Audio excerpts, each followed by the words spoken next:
Je disais tout à l'heure que les impressions sont bonnes et elles augurent quelquefois des lendemains meilleurs. Un lendemain illustrant d'ailleurs pour cette zone que constitue le Bayot-Est. Permettez-moi d'abord de dire à mon nom, au nom de Vision Citoyenne, remercier le capitaine Diouf, remercier le lieutenant Goudiaby, remercier tous les hommes de troupes qui sont là, remercier les forces de défense et de sécurité qui sont en train véritablement de concrétiser ce que l'on appelle Armée-Nation. De loin même, nous avons écho de ce qu'ils font pour les populations du Bayot-Est. Et ce tournoi-là qui a été organisé, ils ont tout fait. Tout fait pour que ce tournoi puisse connaître un succès. C'est l'occasion pour nous de magnifier cette relation qu'on a eue avec les populations du Bayot-Est, de surtout féliciter les organisateurs du tournoi et pour leur dire que le meilleur reste à venir, les années à venir, Inch'Allah. Le développement dont ils parlent, dès l'instant, le développement est enclenché et le développement va venir. Parce que ce tournoi est intitulé le tournoi de la cohésion sociale et du développement. Et nous avons tout à l'heure dit, si je dis nous, c'est moi et la délégation qui m'accompagne, la délégation de Vision Citoyenne, pour dire que cette zone du Bayot-Est doit connaître une renaissance.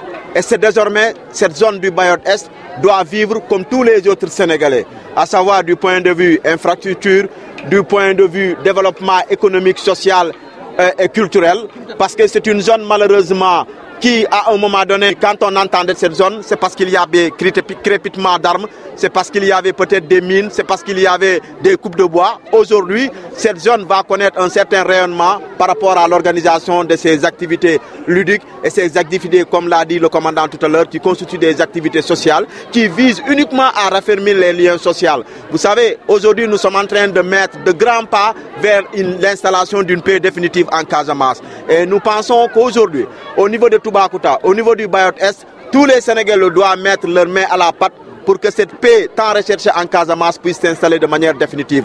Pour qu'au moins ce que Houphouët-Boigny disait à Senghor, donne-moi à la Casamance et je nourris toute l'Afrique de l'Ouest. C'est vrai que les potentiels sont là, mais malheureusement, elles sont inexploitées. Aujourd'hui, avec l'apport de tout le monde, notamment l'apport de l'armée qui est en train de sécuriser toute la zone, et vous avez vu que les dames s'adonnent aux activités de maraîchage, c'est l'occasion pour nous, d'interpeller les autorités étatiques à venir en aide à cette zone, à venir en aide à ces braves femmes qui font le maraîchage. Parce que ces femmes aussi nous ont signalé que quand elles commencent à récolter au niveau du maraîchage, malheureusement elles ne dorment plus, elles dorment sous la belle étoile. Pourquoi? Parce que c'est elles qui se chargent de garder leur récolte, c'est elles qui se sortent de garder ce qu'ils ont cultivé ou ce qu'ils ont planté. Donc c'est l'occasion pour nous de demander à l'État de venir en aide à ces populations-là. Et ces populations sont en train de faire beaucoup d'efforts dans le cadre du développement du Sénégal. Et c'est pour nous l'occasion véritablement de saluer et de féliciter et de leur dire de continuer à percer.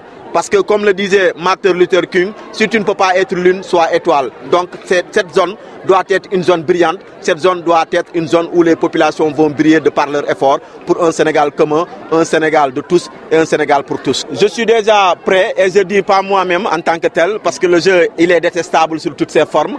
Je dis nous sommes déjà prêts, à savoir si ce n'est pas Vision Citoyenne, ce serait peut-être autour de l'armée d'être un parrain. Mais désormais, nous tenons à dire aux populations et à marquer avec vigueur que ce tournoi va être un tournoi qui va être pérennisé. C'est pour cela d'ailleurs on a parlé de première édition, parce qu'il y aura d'autres éditions qui vont venir et peut-être jusqu'à 100 ans on continuera à jouer, parce que la cohésion sociale elle est consubstantielle à la nature humaine.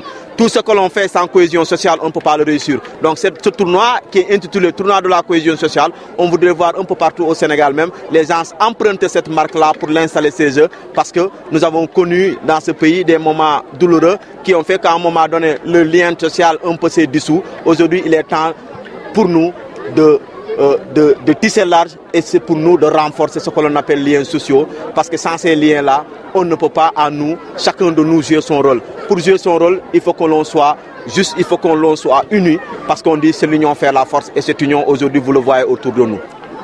À la fois un plaisir et un honneur, parce qu'à travers ce tournoi de la cohésion, les villageois de ce secteur nous ont montré que les militaires sont leurs frères, que les militaires ne sont pas là contre eux, mais au service des peuples. Donc dans ce cadre-là, nous avons organisé ce tournoi de la cohésion qui a été une réussite, aussi bien sur le plan ludique que social. Et au fil du tournoi, tous les joueurs, les habitants, les villageois, hommes et femmes, ont montré qu'on est parents, qu'on est frères et qu'on est sœurs, et qu'ensemble, on peut parvenir à tout. C'est dans la logique des politiques de cette zone à Casamance. Donc ce tournoi est venu raffermir ces liens et est venu également montrer que l'élan est bien et que tôt ou tard, Inch'Allah, on va y arriver.